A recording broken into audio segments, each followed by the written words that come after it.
To understand the power of Frederick Douglass's narrative, you have to understand what was stolen from him before he was even old enough to remember it. He begins his story not with a name or a birthday, but with a series of erasures. He was denied the knowledge of his own age, a fundamental piece of human identity, and he was forcibly separated from his mother, Harriet Bailey, as an infant. This wasn't just a personal tragedy, it was a structural tool of the plantation system designed to ensure that the enslaved had no history, no lineage, and no sense of self outside of their status as property. Douglass's early childhood was spent on the plantations of Captain Anthony and Colonel Lloyd. It was a world defined by extreme deprivation, hunger, cold, and the constant looming threat of violence. He describes his first real encounter with the true horror of slavery through what he calls the blood-stained gate.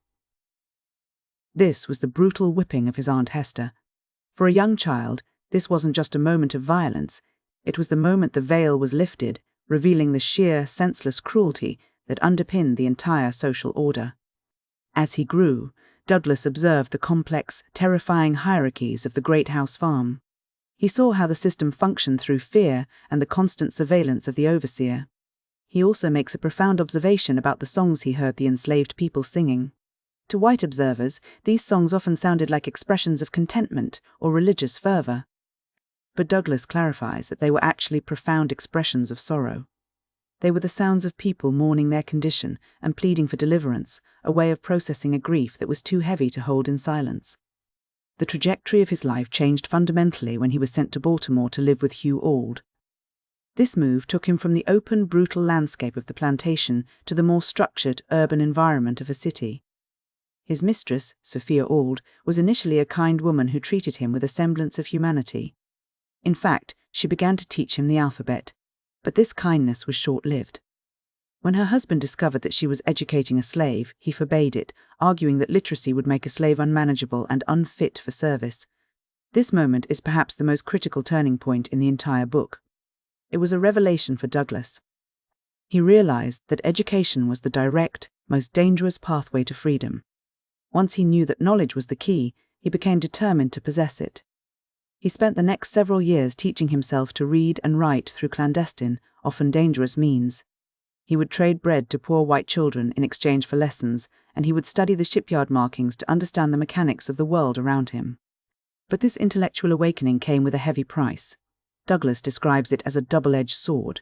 While literacy gave him the vocabulary to articulate his oppression and the mental framework to envision a life beyond it, it also brought him what he calls unutterable anguish. To understand exactly how much you have lost and to have the words to describe that loss is a specific kind of torture.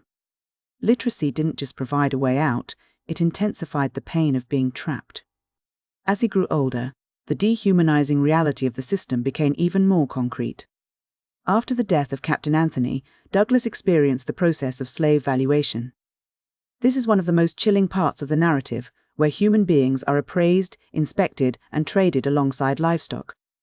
It is the ultimate expression of the reduction of a person to a commodity. He was eventually sent to work for Thomas Auld, a man who used religious piety as a mask for increased cruelty. Auld was a man who used the Bible to justify the systematic breaking of his slaves, creating a terrifying fusion of religious authority and physical violence. To crush Douglass's growing sense of independence, Auld sent him to Edward Covey, a man known as a slave breaker. The time spent with Covey was a period of profound psychological and physical terror. Covey's job was to break the spirit of the man through relentless labor and constant harassment. For a time, Douglass felt his spirit was actually breaking. He was being reduced back to the status of a beast of burden. However, this period also provided the most significant psychological victory of his life. In a pivotal confrontation, Douglass finally resisted Covey. He fought back physically, and in that moment he realized that while his body could be beaten, his mind could remain unbowed. He reclaimed his agency. He realized that the power of the master relied on the psychological submission of the enslaved, and once that submission was broken, the master's power was fundamentally compromised. After working as a highly skilled caulker in Baltimore, Douglass experienced the bitter irony of his increasing economic value. The more skilled he became, and the more he was able to hire his time, a temporary form of autonomy where he could earn some money, the more he felt the crushing weight of his desire for liberty. His skill didn't make him a free man, it only made him a more valuable piece of property, which only increased the urgency of his need to escape. In 1838, Douglass successfully escaped to New Bedford, Massachusetts. The transition was stark. He found a prosperous, dignified black community that stood in total opposition to the world he had known. It was here that he truly became Frederick Douglass, adopting a name that signaled his new identity and his new life. He transitioned from a man simply seeking personal survival to a powerful public advocate. He found his voice through the abolitionist newspaper, The Liberator, and became one of the most prominent voices in the movement for human rights. The narrative concludes with a powerful, biting critique of American Christianity. Douglass makes a sharp distinction between what he calls the Christianity of Christ, the pure, moral teachings of Jesus, and the slaveholding religion practiced by many Americans at the time. He argues that the latter was a corrupt, hypocritical perversion of faith used to provide a moral veneer for the blood-stained gold of the slave trade. To Douglass, the church that supported slavery was not just wrong, it was an affront to God. When we look back at this text, we see more than just a memoir. We see a profound exploration of how power works. The book shows how the institution of slavery degrades the humanity of the enslaver as much as it destroys the life of the enslaved. We see how power uses religion and law to justify the unjustifiable. We see how the system attempts to erase identity by denying names, ages, and family connections.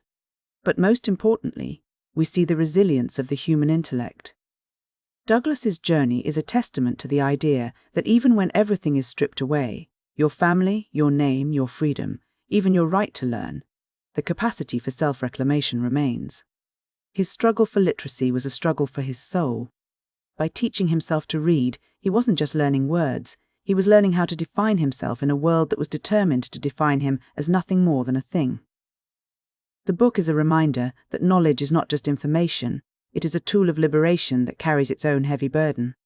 It gave Douglass the ability to see his chains, and in seeing them, he found the strength to break them. He ended his account not just as a man who had escaped a physical condition, but as a moral philosopher who had mastered the language of his oppressors to demand justice for all of humanity.